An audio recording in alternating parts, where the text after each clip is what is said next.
Hey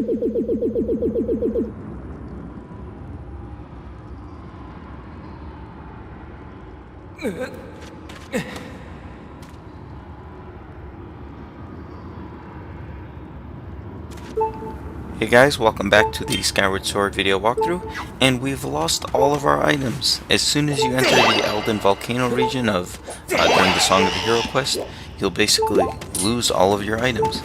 I like how if you make noise, the Bokoblin just like goes crazy. And furthermore, you can actually play your harp, and the Bokoblin will like start like. It's kind of hilarious. You should certainly try it out.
Alright, so now that we have the Mogma mitts, we can burrow underneath the soft soil spot, and we can escape from our little jail cell of sorts. In general, this whole notion of, being imprisoned and sort of losing all of your items, this is nothing really new for the Zelda series. It's just sort of rehashing old elements that they once used and, well, doing it in a pretty cool way. Just being imprisoned, we saw that in the Wind Waker, in the Forsaken Fortress right at the beginning of the game. And then in terms of losing all your items, this is almost identical to Crescent Island from Oracle of Ages. You basically arrived on this island and these like mysterious Tokay enemies stole all of your items, and then your next quest was to basically go through the island to basically get back your items, and then you get to use, like, you get one item and then you'd have to use that in a puzzle to get the other items, and this is sort of along those lines, albeit it's not nearly as difficult as I'd say the Oracle of Ages trading or regathering sequence was.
So basically there are these Bokoblins that are sort of patrolling the area with their little lanterns, and this is basically a stealth sequence where we have to just basically get by the Bokoblins without them seeing you. We've seen this as well, like I mentioned, the Forsaken Fortress and the Wind Waker. We've also seen this sort of in Phantom Hourglass. I mean, the whole stealth aspect of the Temple of the Ocean King. And we've seen this in other places too, even like Majora's Mask in Ocarina of Time, where we had to sneak by the guards in Hyrule Castle, or we had to sneak by the little Deku guards in the Deku Palace. So it's been a reoccurring trend, I should say, in the Zelda series. Fortunately enough for us, the Bokoblin, the AI is very, very bad. I mean, you literally have to like run right in front of them in order for them to see you. So in general, I don't think this should give you too much trouble. In fact, if you do get caught, basically the bokoblin that they showed all the way at the top, just above the Earth Temple, they'll basically just spot you, and they'll use their catapult to shoot out a boulder and land on your head. It doesn't actually, like, you don't have to start the whole area over. It's not like, unlike, say, the time trials, or the where you had to go through the Silent Realm. You don't have to start the whole area over. In fact, you'll just have to, it'll take you back to pretty much a sequence just before where you got caught. So, you know, getting caught, it's not even much of a punishment. So, even though it's very hard to get caught, even if you do get caught, it's not really that, you don't get penalized, really. There's not much of a risk. So, you can make it over to the treasure chest here, and you get the Gust Bellows. And, so, I like what they did here in that, you know, yeah, we got the Gust Bellows, so we immediately have to use the Gust Bellows. There's like a couple puzzles involving the Gust Bellows. They didn't use this one too much, but, you know, that's one thing I like. It's a good way to sort of reintroduce the items. In particular, there's a couple examples I'll show later on in this video, where once we get a treasure, which are an item that we haven't really been using lately, and then we get to use it again because we're sort of limited in terms of our inventory of items. This particular area is probably the most difficult in that there's two bokoblins. You could hang off the ledge on the right, and the bokoblin will just walk right by you. In this case, the bokoblin sort of spotted me, but I just ran away and he never got to me. Granted, I'm sort of running a little bit, sort of careless, just running through, just thinking they're not going to spot me. But in general, you could be a little reckless here because, like I said, they're just not good, their eyesight. There is a Moldorm underground here. You don't really have to defeat him, it's really up to you. You can just dig your way, break the boulders, and make your way over to the light at the other corner of the room. From here, just jump off the ledge, and the treasure chest is located right where the piece of heart was previously located. And considering there's a pea hat right next to this treasure chest, I guess you could have guessed that it was going to be the claw shots found here. Anyway, now we want to use the claw shots onto these pea hats, and I have no idea how I missed that one. But there's a series of pea hats here, and yeah, it's pretty simple. Just pea hat to pea hat, making your way across the Elden Volcano region. One thing I do like what they did here is this is an area we've been to several times now, this whole Elden Volcano region. However, because it's now boarded up, or certain areas are at least boarded up, and there's now bokoblin patrolling, and like they sort of move the objects around, it's almost as if it's the same like landscape, except it feels different because we haven't because we have new barriers, new obstacles. It doesn't actually feel like we are in the same location. At least I got that sense. I don't know, perhaps other people felt a little differently, but I guess this goes to the whole thing they were looking for in terms of the density of the various regions, as opposed to like Twilight Princess, where it had so many different areas. In this case, it just had the 3 regions of Skyward Sword, and you know, each time you come to the Elden Volcano, well, not each time, but I'd say like the initial time, then the Silent Realm, and now this time, it's almost like they're completely different experiences. So over here, you want to toss a bomb at the light tower. Be careful though, because there's a bokoblin right around the corner. Just wait until he turns around and he's walking away. And then afterwards, you can go ahead and open the treasure chest to get the whip. Yay! Alright, we've got 3 of our objects back, or well, 4 of them if you count the Mogma mitts. But run back over to the bridge, and from here we'll be able to latch on to the pea hat that's burrowed underground. And doing so will send it up into the air, sort of just like in the Lanayru Desert, we sort of had to do the same thing. And then from this point, if it's not obvious enough, use your claw shot to grapple on over. I like that I was just barely above the gate, so yeah. There's some bombs here. These bombs weren't here before, so I guess they put a boulder to block your path, and they conveniently just put bombs next to it. I guess these bokoblins are not as intelligent as they look. Then again, they don't even look very intelligent, but we want to make it over to the giant air geyser to get back up to the top area of the Elden volcano. So use the bombs to blow up the 2 sets of boulders and then ride your way up. So the Mogma mentions, hey, there's an amazing treasure over here. We're not quite ready for that one yet. There's a couple more of our items we have to retrieve, and they're over in the Earth Temple direction of the Elden volcano.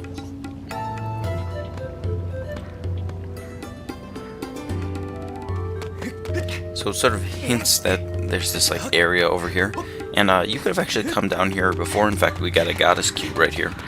Not exactly sure what the purpose of that area is straight ahead. I don't think, to my knowledge, there's anything of use in there.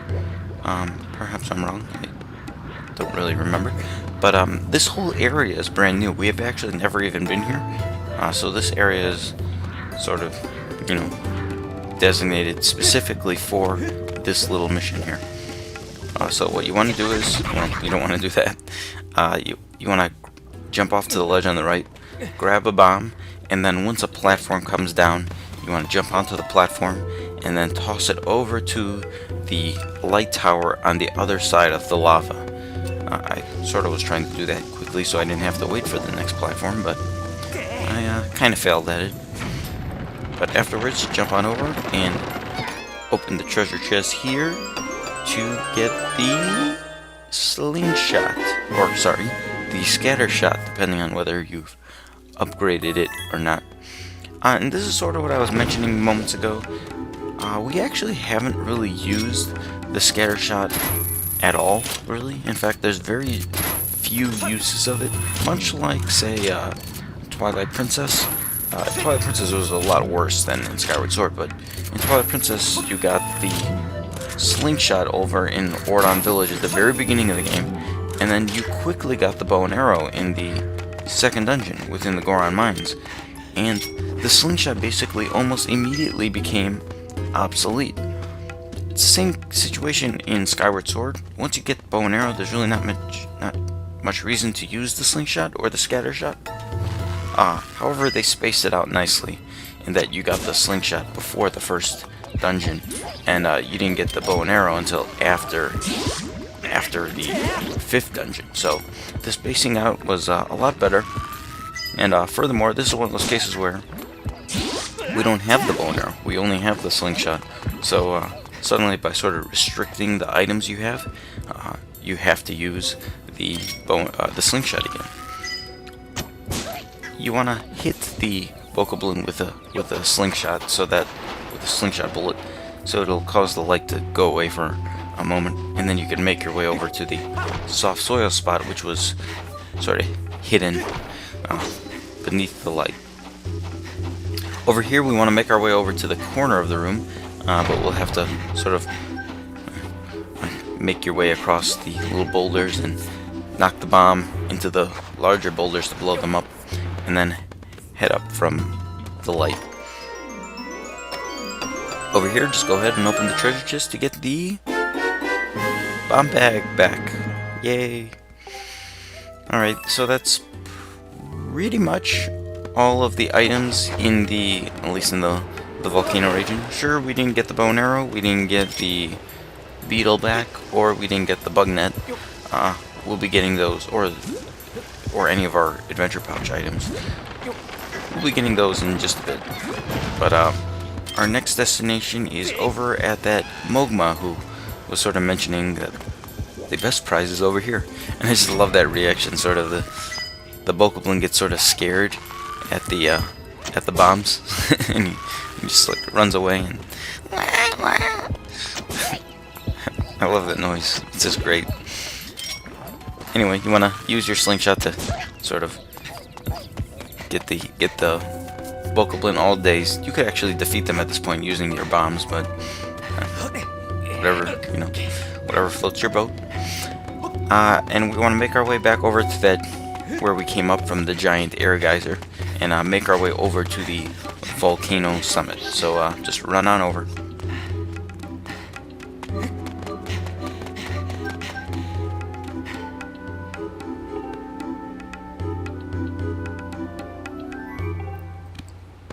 I guess the Mogma sort of hints that there's something really good. You could blow up you want to blow up both of the boulders here. There's nothing really to the right. I mean, heading down the slide.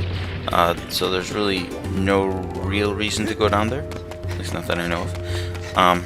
So you want to make our way to the volcano summit, and then you'll be greeted with a special treat.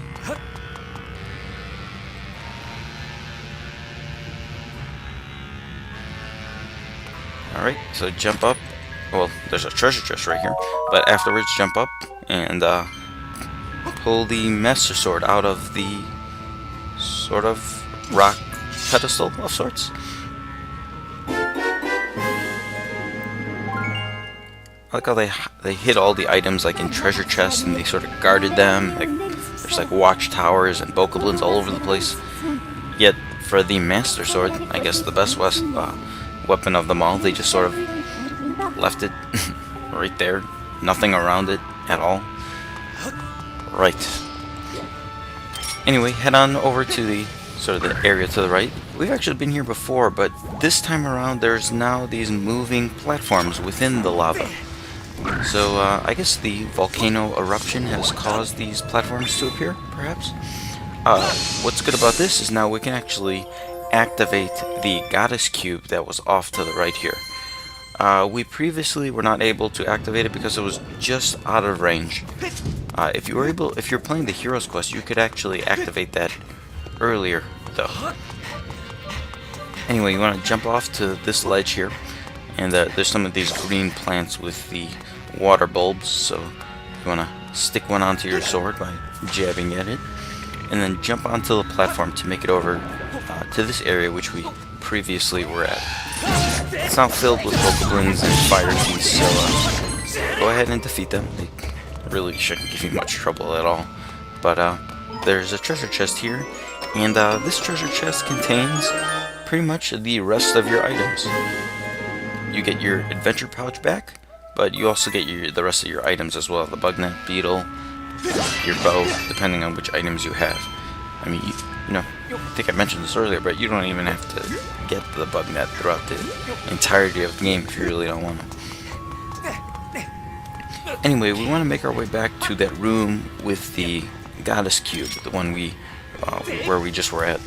There was a pathway that led straight ahead that we were never able to get to previously, and that's going to be our next destination, and that's actually the location of the fire dragon. That's our main quest here in the Elden Volcano, to find the fire dragon and learn his version of his piece of the Song of the Hero. And in general, I really didn't like the fire dragon at all. I felt that they just threw him in here without giving much reasoning at all. It's no backstory, we didn't meet them before, and I don't know, the whole character seemed very iffy. Like, I don't know, I would have liked if they had done something a little bit more with the fire dragon. I guess you could say I was kind of disappointed. Much like in the fire temple, there are these 3 ropes in the earth temple, there are the 3 ropes you have to cut down in order to get to the fire dragon's chamber. So afterwards, once the drawbridge has come down, run straight ahead, and you'll meet up with the fire dragon.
Well, that's going to do it for this video. There's the final Gratitude Crystal quest that we can now do in the Elden Volcano region, and I will be covering that in the next video, so I'll see you guys then.